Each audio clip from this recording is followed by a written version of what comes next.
God chose you, created you in your mother's womb for a purpose on this earth, and you let him sleep to beat you up, the pillow beating you up, not being consistent, not getting to the office all Saturday morning. I don't want to come to the office because I want to sleep in.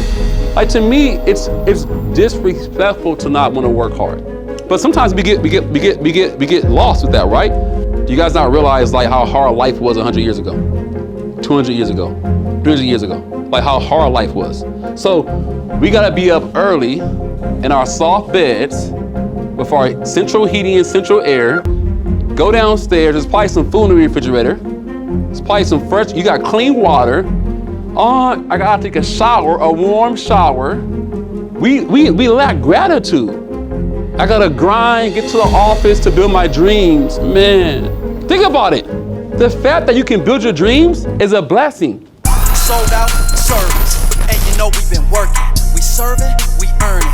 The watches, it's hurting. Big heart, but it started with Chris. Seen a lot when it comes to this biz. Don't serve, don't earn. They gotta shift keys to be a capitalist.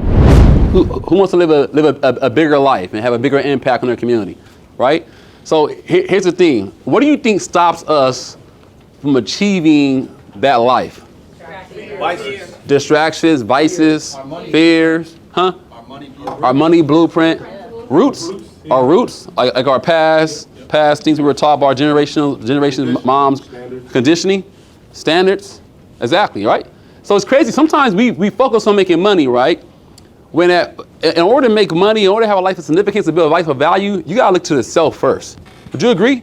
Yeah. Would you agree it all starts with you? Yeah. I was talking to Ricardo today during FaceTime about just her and the importance of you being driven by yourself and being kind of leveled and not being too high on the highs and low on the lows in life. Most people, if you look back to their past experiences, their life of success, it comes down to certain vices. Sometimes called the 7 deadly sins. There's certain things that stop us from achieving success. If you can't get these things under control, a life of significance will never happen to you. And so today, guys, I want to talk about these things because these things impact everything in business. Sometimes you see a guy, you meet somebody who's super talented, you know him for quite some time, you're like, man, why isn't he winning in life? You're not sure what it is. Like, man, why isn't this guy like blowing up? We all have vices. We all have sins, certain things that stop us. And sometimes they're not always in the front of us, out in the external of us. They're behind closed doors. You wonder, like, why isn't she blowing up? Why isn't he blowing up? What I've noticed in business for myself personally, having these things under control creates a sound body person, a minded person that people want to follow. I would suggest that if you're struggling with one of these vices and you trust that person, of course, trust them to reach out for help. Fair enough? So the first vice here is called gluttony. Who's ever heard of gluttony before? Can someone tell me what gluttony is? Overindulging. Not just overeating. Overeating is a big part of it, but overindulging. What's the example of overindulging? Ate already, and you're going to have 3 donuts. So Josie, you already ate. You're going back for 3 more donuts. It's overindulging. What's another example? Too much social media. Social media is a cool thing to have, right? But too much of it can be a distraction. What else? You're never content. Never content. I want more. I need more. I need more. I need more. And that can also lead into greed, too, another vice. Scott? Shopping. Shopping can be gluttony, right? So what's the example of that? Buying too much. Do you need that third belt and cognac brown, light brown, dark brown? Right. A Birkin? Do you need that, right? Gluttony, right? So consuming unhealthy excess. Consuming unhealthy excess. Consuming unhealthy excess.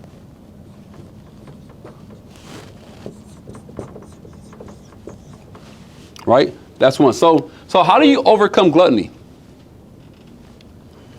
Matter of fact, before we go over that, how can gluttony hold you back in business? Energy's low, that shift, immediately, it talks about in the compound effect by eating a donut.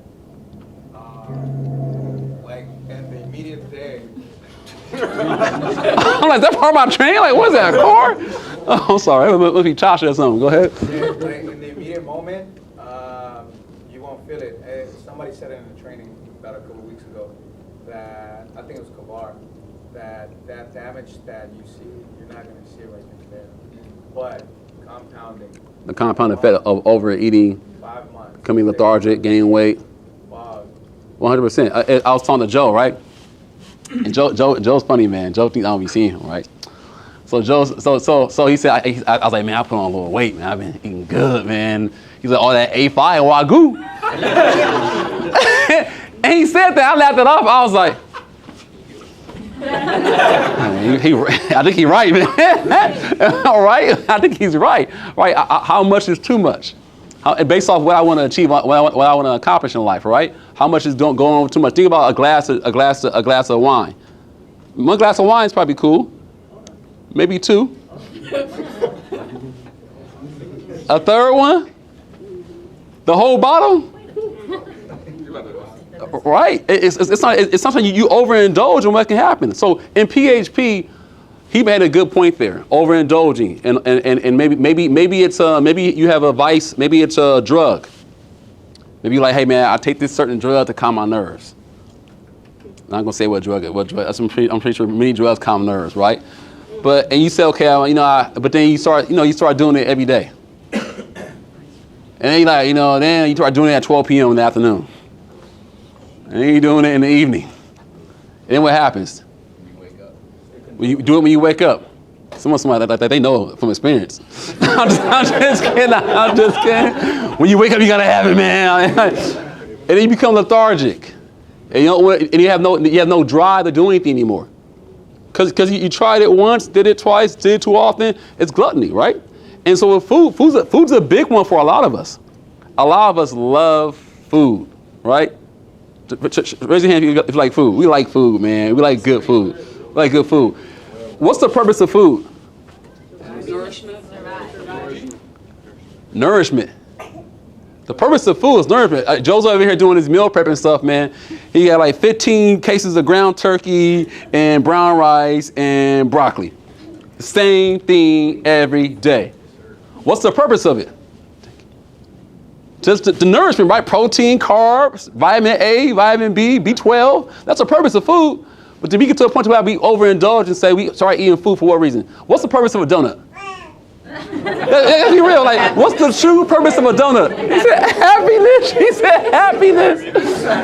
The purpose of a donut, man, is just, man, it tastes good on my tongue. It's sugary. It feels good going down. Right? Bliss, right? But how much is it okay to have a donut? 100%. You should be happy or to have a donut. But how many is too much? Two. You got to limit two. 2 a day or 2 a week? Oh, well, okay. Hey, some people buy 2 a day is my limit, man. 2 a day? That's 14 a week. $14 a week. Well, what are you doing, right? But everybody's different to each his own, right? That extra donut, you don't need it. Marcus came to my office the other day, man. He's like, Coach. I was like, no. I saw it. It was like, Coach, this is the sweet potato pie cheesecake. I said, sweet potato pie cheesecake? It was like baked inside as cheesecake and sweet potato pie. I was like, Marcus, I don't need that. I'm good, man. I'm good. He's like, man, Coach, you gotta try this, man. This is good, Coach. All right, man, all right. You want some more? No, I don't want no more, man. Get away from me. Right? But I could have took 2 more slices, 3 slices. What's too much? It tastes good. It tastes delicious. But I was like, okay, cool. This is an extra 200 calories I gotta burn down on the Peloton. Right? I'm looking at Joe. Joe over here. Me and Joe got this secret competition. We got this thing. It's secret. Like Joe, he knows what it is, right? So, temperance, taking all things in moderation. Taking all things in moderation. Too much of anything can be bad.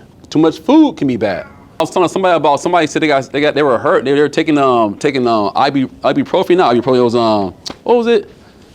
Oxycontin, morphine. I never had morphine in my life before, but someone told me you take morphine and it's like happy, like no more pain. Is that good for someone who just had surgery? Yeah, right. But how much is too much? You try to pop them to feel numb, just to feel good. I just want to feel that same feeling I had the first time I had it. Everything in moderation. So what in your life are you consuming too much of? Netflix sometimes, man. I gotta watch every episode, every season, back to back till 3, 4 in the morning. Who's ever been guilty of watching a show 3, 4 in the morning? They say you're tired. Don't act like don't act like y'all never did it before. Come on, Joe. You did it once in your life, at least once or twice. Like, it's 3 in the morning, you know you gotta go to bed. Like, man, I gotta go to bed, but I'm gonna watch one more. It's getting so good. His mama just died. Oh my goodness. I gotta watch one more. And then it's 5:30 a.m. and you go to bed, like, you up at 8. The next day, you're like, beat. You couldn't wait to watch the next episode the next day? Gluttony. So everything, guys, everything needs to be done in moderation. So ask yourself a question, man, what's holding you back? Is it food? Is it diet? What is it? I know for Greg, it's cookies. And Greg eats cookies only on Sundays. Chocolate chip cookies, he can only eat one on a Sunday. That's a level of him thinking in moderation. Like, he loves chocolate chip cookies. He only have one on a Sunday. It's a treat for himself. I'm like, that's crazy, man. Like, yeah, okay. I'm thinking, like, you're young, man. You can eat as much as you want. You can be good, but already be in moderation. What's yours? Is it a glass of wine every night? Is it every night? Do you maybe you just say, man, I'm gonna do a glass of wine every other night. Maybe once a week, twice a week. You gotta be careful and watch what you're consuming. It's everything, guys. Next slide. Sloth, laziness, avoiding spiritual or physical work. It's a sloth, man. Who's been guilty of this before? Y'all, I better raise y'all hand. We've all been at some point like, man, I just want to sleep. Who's been this person right here before in the bed? You working because you're on IG? Yeah. I'm working, man. I'm sending out messages right now, right? Like, in the bed, lazy. No, you gotta get up. Should be in the gym working out. Lazy, laying down. This happens to all of us. God, this vice happens to all of us, right? At some point in time, guys, I wasn't working out as consistently as I wanted to. And I'm like, I know I had to wake up at 5 in the morning, man, but the alarm goes off and it's like, man, I don't want to be up at 5. The sun's not out yet. And I would sell myself on why I should sleep more. This will be a long day, man. At the office, grinding today. I need my Z's, man. I need my Z's.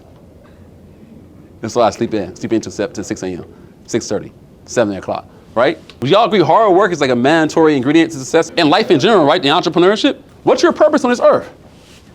Was it to sleep all day? To not get things done? Think about it. We all have a purpose. We all believe God gave you. Maybe you don't know what your purpose is yet. Is it going to require work to get done? Yes. It's going to require work. And so what happens when we're lazy, we're disrespecting God's will for our life. Oh, man, I'm tired, man. I don't want to get up. Like, what are you doing, man? Like God chose you, created you in your mother's womb for a purpose on this earth, and you're allowing sleep to beat you up? The pillow beating you up? Not being consistent? Not getting to the office? Oh, it's Saturday morning. I don't want to come to the office because, I want to sleep in. Like, to me, it's disrespectful to not want to work hard. But sometimes we get lost with that, right? Going back to diligence. I will also say gratitude. Think about it. I always say this, guys. This is my perfect example I always use. I was talking to somebody the other day, and they were asking me, man, Chris, how do you work hard, stay consistent, man? Like, man, it's hard, man, grinding. I said, this is not hard work. Do you guys believe this is what we do is hard work? We're in the most spoiled generation on earth. Do you guys not realize like how hard life was 100 years ago, 200 years ago, 300 years ago? Like how hard life was. So we got to be up early in our soft beds with our central heating and central air, go downstairs. There's probably some food in the refrigerator. It's probably some fresh, you got clean water. I gotta take a shower, a warm shower. We lack gratitude. I gotta grind, get to the office to build my dreams. Man. Think about it. The fact that you can build your dreams is a blessing. The fact that you're free to wake up and work hard, have a choice to work hard and build something is a blessing. But we forget. We forget so quickly. And we get lazy. And you realize that you're extremely lazy. You're like, man, what am I doing? If I was born 200 years ago, where would I be right now? Think about it. Think about your family, generation, bloodline, where you're from. I'm not sure if you're Native American, if you're from this country, if you're not from this country. Where's your family from 200 years ago? 300 years ago? 400? 500? How'd you get here? How'd you get here? Did you get here on a lottery? Did your mom and dad win a lottery? Did grandpa win a lottery? Did you get here because mom and dad snuck over the border? Did you get here because somehow, some way, somebody came here on a visa and never went back? How'd you get here? Did you get here on a transatlantic slave trade? How'd you get here? Was it through Ellis Island in the 1900s? How'd you get here? Somebody sacrificed to get you into a better life, and you're sleeping in. You're lazy. You're tired. I was gonna say earlier today, somebody's in a wheelchair, they wish they can work out.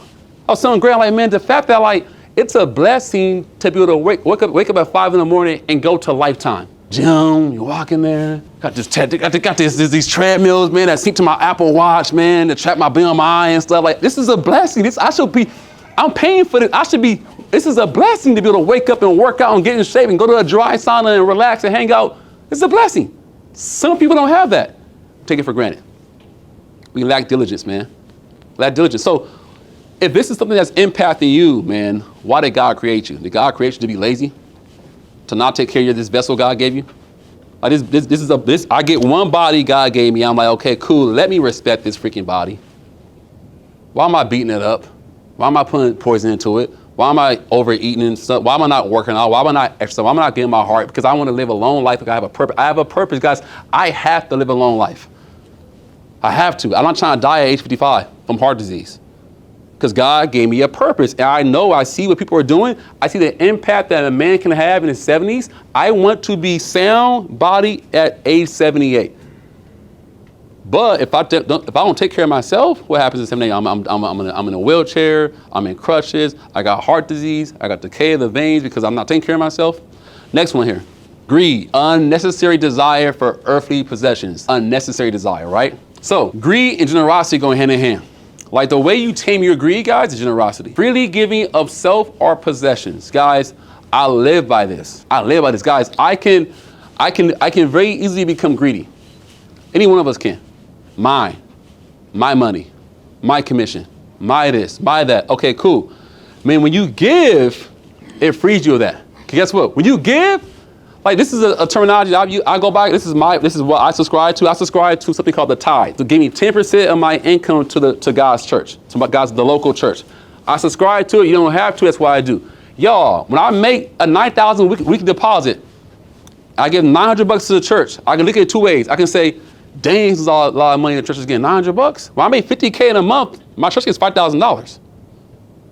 And I don't get, but guess my perspective is like, dang, they're getting $5,000 from me. I can buy a Louis bag with that. I can buy this with that. Dang, I can get a Lambo with that. Or is it the other way around?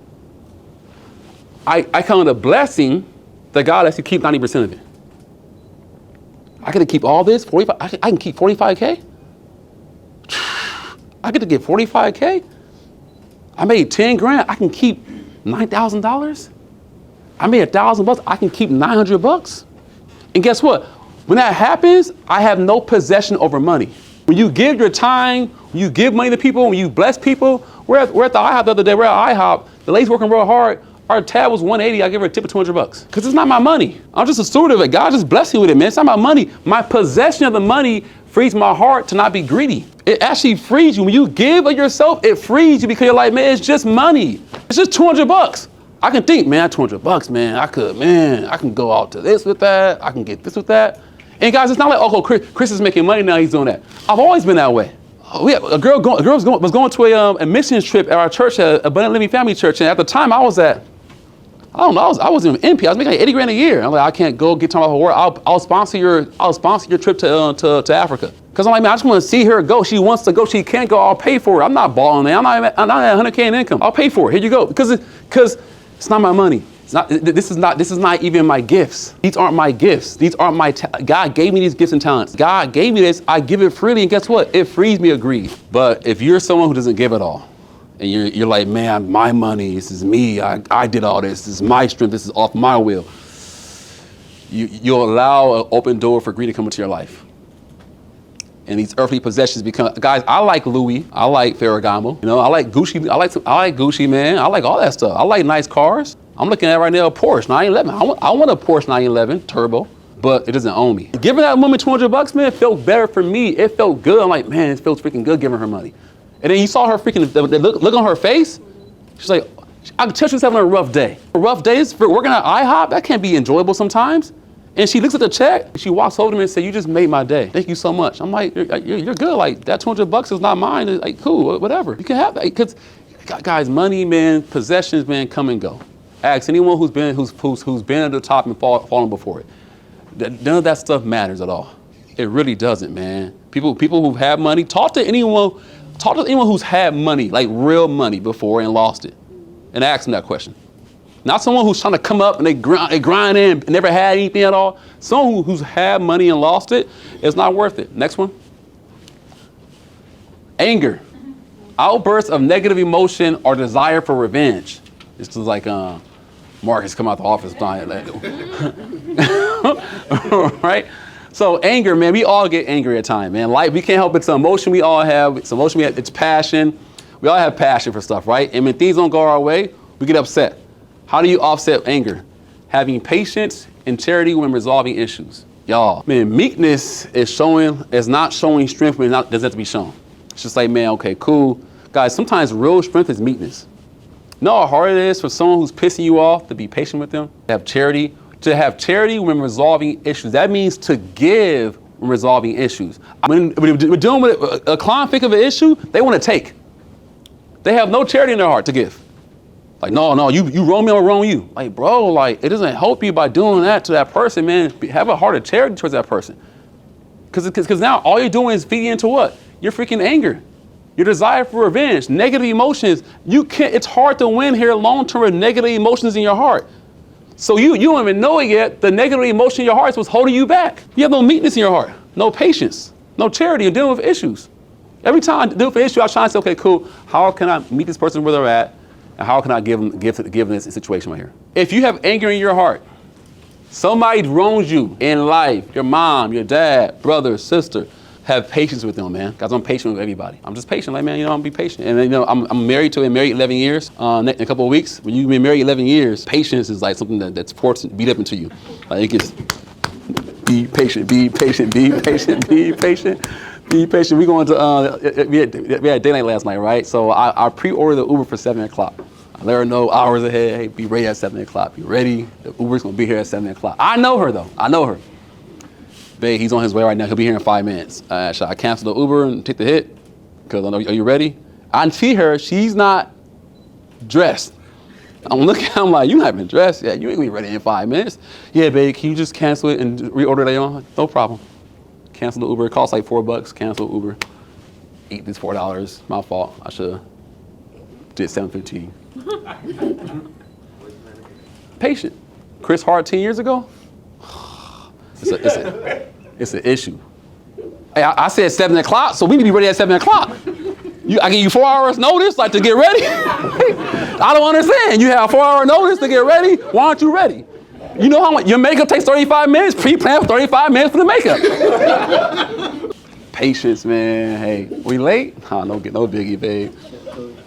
You see, I'm gonna go to DC, but you're super late now. You should probably go to Annapolis. What you wanna do? Baltimore? I think we should go, okay, yeah? DC? Okay, DC. But the lift. Babe, maybe we should go to Annapolis. He'll be here in 5. I need to know because I gotta cancel this Uber. I'm canceling again, Oh, lost $2. All right, $2 now, right, cool. What are we doing? We're doing Annapolis? Are we doing Annapolis or Baltimore? We're going to Annapolis. Go to Annapolis. Patience, y'all, patience. Patience, y'all, patience. Hey, she tell her side story. She got these babies and stuff. So they probably driving her crazy. So it's got some stuff holding her back, right? But y'all, anger, outbursts, and negative emotion, desire for revenge, man, is not gonna help you at all. If you have anger in your heart, man, I feel bad for you. I can't be mad at people because it holds me back. Lust. Considering others as mere objects of sexual desires. Dang, girl, look at that girl. Dang, look at that. He's smiling at me. How do you offset lust? Obviously, our eyes are made a certain way to take stuff in, men and women. Men may be a little more than men are wired in most cases. Valuing the dignity of others and maintaining pure thoughts. That's hard to do, right?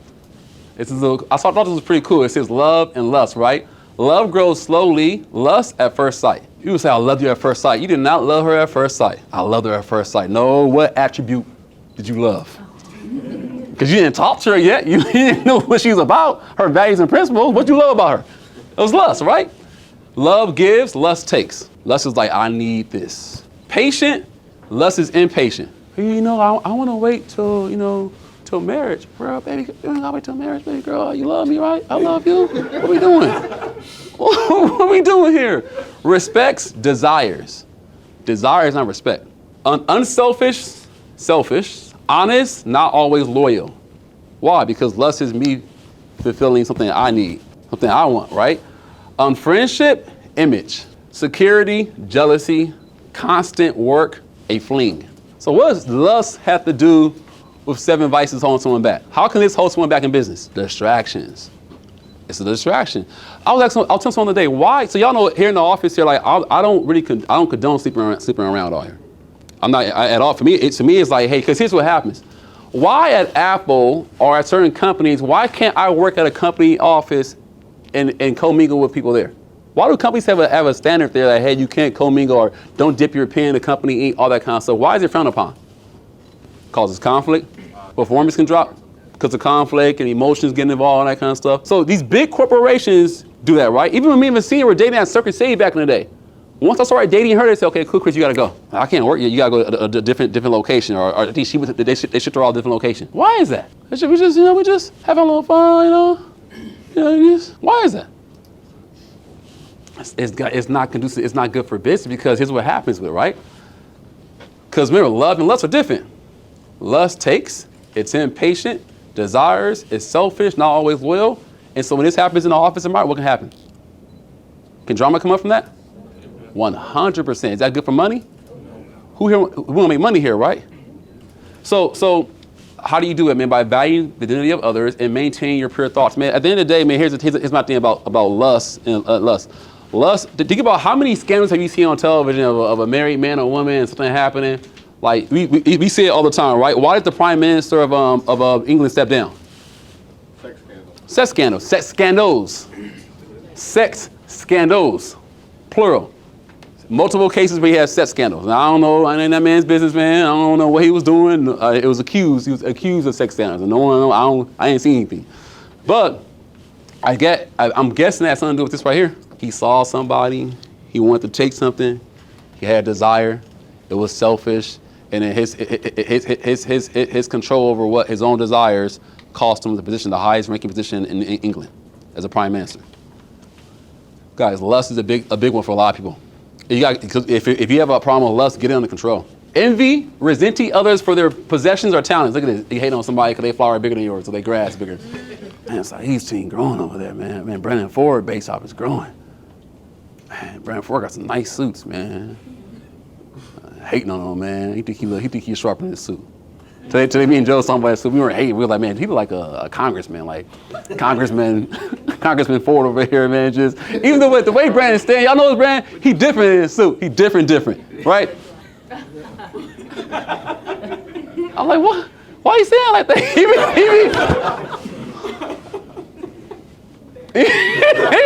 He know I look sharp. I know I look sharp right now, right? Mr. GQ, right? Mr. GQ, someone said, right? So resenting others, kindness, wishing the best for others. Do you wish the best for others when they're winning? Yeah. Do you hate? Do you congratulate? Do you clap for them? Do you stand for them? Do you give them some love and group me? Are you hating? Right, your time will come in business, especially in business. Resenting others for their possessions and talents, man, will hurt you, man. Envy, again, a negative emotion in your heart. Envying somebody else. Man, be happy for people winning, because at the end of the day, when you win, you want people to congratulate you and be happy for you. And so how do you combat that? Envy? Wishing the best for others. No man can take what God has for you. I can't take away her blessings. I can't make her work hard or work less harder. What she wants for her life is hers to take. Same thing with Daniel. What he wants is his. So guess what? When he wins, he's not taking from me. There's a limited amount of money in the DMV, y'all. Y'all know it's the news. There's only a limited amount of people that can make money in the DMV. So you better get yours, man, and push her down so you can get yours. That's how people think. Like him winning is taken away from my glory. Him winning is done for me. Like no, my money is my lane. Pride, having super confidence in believing you are the source of your own greatness. Man, all me came up. It's all me. Ain't that a song? Was it? Right. All me. I came up on me, right? That's pride. Like, I'm winning. Like, I was telling Ricardo again in pregame in FaceTime, I was like, hey, people are giving you love and recognition. Like, take it for a grain of salt. And, like, it's cool, but take it for a grain of salt. Like, don't take, like, too much. Don't let pride build up inside of you. Like, yeah, Yeah, I'm a beast. You're right. I'm the best at this. I'm the best at what I do because of me. Guys, man, you're a source. Understand that your gifts are from God. You're a creator, whatever you believe in. If you believe that there's a boom and then atom bomb was created and something happened, man, you were created. Okay, whatever pre-existed to make that possible for you, that person helped create you, man. If it's not God, put whatever name you want to put there. But you're here for a reason, so how'd you get those gifts and talents? Did you choose your gifts and talents? You were being born, I want to have that gift, God. I like that. Speaking, yeah. I like, good personality, I want that. No, it was given to you. So when you're winning, you're doing well, is it all you? Was it mentors that helped shape your mindset? Did the office you leverage help out a little bit? Before it gets to come out to the office, did Greg Brown help close them? Did Joe help close them and put them in the system? Or was it all you? That's pride. Pride comes before the fall. Guys, my business, I tell you, my business model, man, God, man, I am blessed. Everything that I have in SO has been built. God gave it to me with a little bit of hard work. A little bit of hard work in the base, and then we add a little grace to it, add a little favor to it, it blew up. If my life is a cake being baked, like the yeast is God's favor. You won't rise without favor. I'm telling you right now, on grace, I believe that. That's what I believe 100%. So if you think it's all on you, man, what happened is you'll be very prideful, guys. People say, man, Chris, you haven't changed me. You're the same guy you were when you were making $100K a year because, man, I got humility, man. I know low key, people will give me love. Oh, you're killing it. Man, God hooking me up, bro. Like, you have no clue. Man, I'm not that great. The last thing is this, guys. How do you keep these vices under control? It's community. Stay around a community of people. Think about it, guys. Where have you had a training on the 7 deadly sins or 7 vices before? Where? In school? College? Maybe even a church Bible study before? Church? Bible study group? Just think about it. What community is talking to you about the 7 deadly sins and vices that can hold you back in life? If I'm you, I'm sticking to this community just for this.